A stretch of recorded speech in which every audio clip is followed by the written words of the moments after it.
Re-bienvenue aux Portes ouvertes avec Caroline. Nos prochains invités sont des humanistes avec le cœur sur la main. La paix dans le monde, l'éducation pour tous et le respect des droits humains. Ensemble, ils forment une très belle équipe de bataille. Accueillons M. Claude Leblanc, Liam Wolfs et Marie-Ève Mailloux. Bonjour à vous trois. Bonjour. Bonjour. Ça va bien? Ça va très bien. Oui. Monsieur Leblanc. Oui. On commence par vous. Vous êtes enseignant au secondaire du cours Éthique et culture religieuse. Absolument. Également, vous êtes l'organisateur du fameux voyage au Sénégal. Oui. Pouvez-vous nous parler un peu de la place du volet social? Quelle place le volet social occupe-t-il au collège? Pardonnez-moi. Pas de problème. Le volet social est en fonction d'un apprentissage, bien sûr, mais pas juste apprendre en termes de savoir, beaucoup en fonction du savoir-être. Être, c'est pas juste le paraître, justement. Et on veut faire en sorte que les jeunes apprennent à être de ce monde des acteurs principaux, des gens qui sont capables de se débrouiller, mais aussi qui peuvent envisager ces luttes, ces conflits. Pas juste une leçon dans un livre ou savoir comment coulent les rivières, mais comment choisir le bon chemin, le bon choix, puis faire en sorte que le monde peut grandir un peu dans la paix et la sagesse, puis qui sait peut-être avoir un monde un peu plus juste, un peu plus équitable et un peu plus fraternel. Tout à fait. Merci. Liam, tu as représenté les étudiants canadiens avec deux de tes camarades à une conférence jeunesse des Nations unies sur les droits humains. Peux-tu nous dire pourquoi ce sujet te tient tellement à cœur? Bien, de vivre au Canada avec tous les droits qui sont protégés pour nous, je me sens choyé. Puis j'aimerais que tout le monde à travers le monde soit autant choyé que moi. Mais je sais que c'est pas vraiment possible, mais j'essaie de faire de mon possible pour améliorer le sort de tous. Pas seulement ceux ailleurs dans le monde, mais aussi proche de chez nous. Des fois, on s'en rend pas compte, mais il y a plusieurs personnes dans nos entourages qui sont peut-être pas autant choyées que nous. Tout à fait, c'est vrai. Effectivement, merci. Marie-Ève, maintenant, tu as vécu l'expérience du Sénégal en 5e secondaire. Oui. Et par la suite, tu as décidé de retourner au Sénégal afin de devenir organisatrice du voyage. C'est Oui. ça? Comment pourrais-tu nous expliquer comment le Collège Beaubois a contribué à ton développement humanitaire? En fait, des expériences comme celle-ci m'ont fait réaliser à quel point il était intéressant et enrichissant d'échanger avec des gens d'une autre culture et même d'une toute autre réalité. Nous avons beaucoup à apprendre de l'autre en tant que société, mais en tant qu'individu également. Donc aujourd'hui, j'ai une curiosité envers la découverte de l'autre, ce qu'il pense, ce qu'il vit, ce à quoi il aspire, ses valeurs, bref, tout ce qui l'entoure finalement. Ce qui est encore plus intéressant dans ces échanges-là, c'est de réaliser à quel point on peut être différent, mais aussi qu'il y a beaucoup de choses qui nous rassemblent. Donc, ces deux expériences-là m'ont ouvert l'esprit et m'ont apporté un immense respect pour l'autre. Donc, ne plus être simplement centré sur moi-même, mais être consciente qu'il y a tout un monde qui nous entoure et même un monde qui peut parfois être injuste pour certains. À chaque fois que je suis revenue du Sénégal, j'avais une vision du monde qui changeait. Je me croyais puissante, sans limite, capable de révolutionner le monde. Mais c'est sûr qu'avec le temps, avec le recul, on réalise qu'on ne peut pas changer le monde du jour au lendemain. Mais par contre, c'est dans des gestes au quotidien, des paroles, des choix de vie qu'on va faire qu'on peut agir pour un monde meilleur. Puis, vous savez quoi? Si aujourd'hui, j'étudie en enseignement des mathématiques au secondaire, bien, c'est en grande partie grâce à ces deux voyages-là. Pour la première expérience que j'ai vécue en tant qu'étudiante, où je me suis découvert une aptitude pour l'aide académique que je pouvais apporter à un élève. Puis la deuxième en tant qu'accompagnatrice, où j'ai appris ce que c'était d'être un leader positif et où j'ai dû apporter une aide, cette fois-ci plutôt psychologique, et aux élèves du collège qui, eux, participaient à leur tour au voyage au Sénégal. Bravo, c'est vraiment intéressant.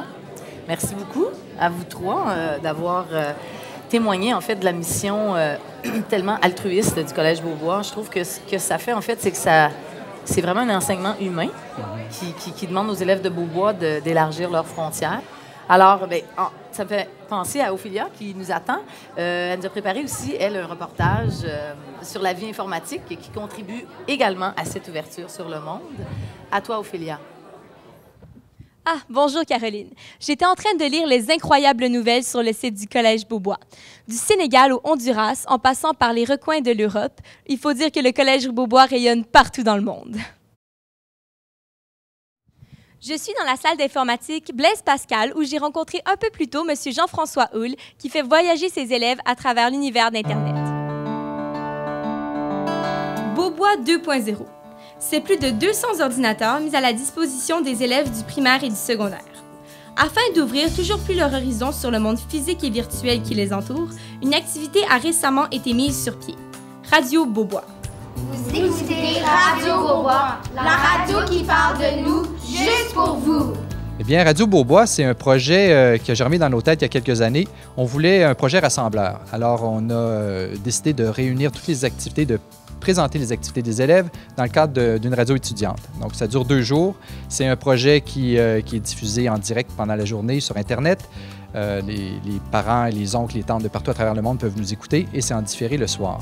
Donc, on y retrouve des bulletins de nouvelles des grandes 6e années, des causeries des maternelles, des chansons produites dans les cours de musique. Alors, c'est vraiment un projet très emballant. Mais tout ça, c'est dans le cadre de notre idée de l'informatique à Beaubois, c'est-à-dire d'intégrer l'informatique dans tous les cours. Mais en plus de ça, on veut s'assurer qu'ils soient bien formés pour un monde où la technologie est de plus en plus omniprésente. Alors, on les prépare à des logiciels de dessin, d'écriture, etc. Et ça part de la maternelle, ça va jusqu'en secondaire 5 où ils font de la programmation et de l'infographie. Alors voilà. Merci Jean-François. En tout cas, entre le Collège Beaubois et l'informatique, ça clique. C'était Ophélia à la salle Blaise Pascal pour Beaubois TV. Jeunes et informés, merci beaucoup Ophélia. Très intéressant. Mais vous savez, les plus vieux au collège sont tout autant avertis de ce qui se passe sur leur planète. Monsieur Choquette. Bonjour. Monsieur Ferland, bonjour. Bonjour. Monsieur Choquette, vous êtes professeur au secondaire du cours Monde contemporain et également rédacteur pédagogique du livre Enjeux, Monde contemporain. Monsieur Ferland, vous êtes professeur d'histoire au secondaire et également organisateur des voyages culturels. Tout à fait. Je vais commencer par Monsieur Choquette. Pouvez-vous nous dire d'où vient l'idée d'introduire un cours sur le monde contemporain au secondaire? Le ministère de l'Éducation a décidé d'introduire le cours Monde contemporain pour faire comprendre les grands enjeux qui se passent dans l'actualité. Pour ce faire, ils ont décidé d'intégrer 3 anciens cours de 5e secondaire, soit le cours d'histoire, le cours de géographie, ainsi que le cours d'économie. On a rajouté un volet politique à ce cours-là et ça permet de comprendre avec l'histoire l'origine des enjeux. On peut situer dans le temps et dans les lieux les enjeux aussi. Et le volet économique nous permet aussi de comprendre comment on peut intégrer tout ça dans l'économie mondiale, parce qu'avec la mondialisation, c'est important. Donc, ça permet aux jeunes de comprendre le monde dans lequel ils vivent et aussi comprendre les enjeux dans lesquels ils vont vivre un peu plus tard. Ce qui est intéressant au Collège Beaubois, c'est qu'on a quand même gardé le cours d'éducation économique. Donc, le cours d'économie me permet aussi d'enseigner l'entrepreneurship et aussi le démarrage d'entreprise et la gestion du risque. Donc, ces 2 cours-là en complément forment un tout. Parfait, merci beaucoup. Monsieur Ferland, oui. Comment pouvez-vous nous dire comment les voyages s'intègrent-ils au programme au secondaire? Bien, je dirais que les voyages, c'est la rencontre physique de l'histoire, c'est le concret, c'est l'immédiat. L'histoire, moi j'enseigne l'histoire de 1 et 2, c'est l'histoire des civilisations, notamment de la Grèce ancienne et de la Rome antique. Et on est à la rencontre de la culture des peuples.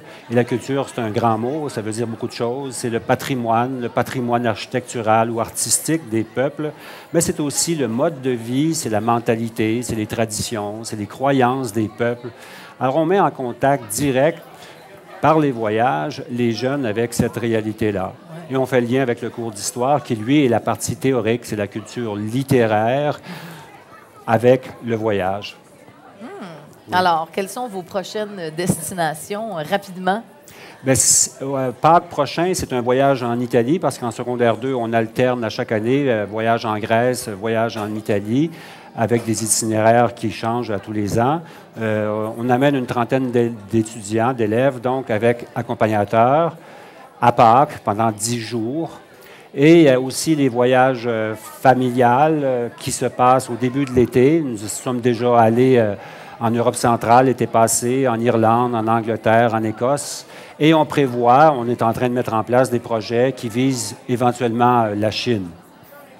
De grands voyageurs. Oui. Avez-vous quelque chose à ajouter? Non? Voyagerez-vous? Oui, j'espère faire le voyage en Chine. Ah, bon. Donc, Alors, bon voyage à vous deux. Merci beaucoup d'avoir été avec nous sur le plateau aujourd'hui, messieurs. Merci. Bonne fin de Merci. journée. On se retrouve après la pause.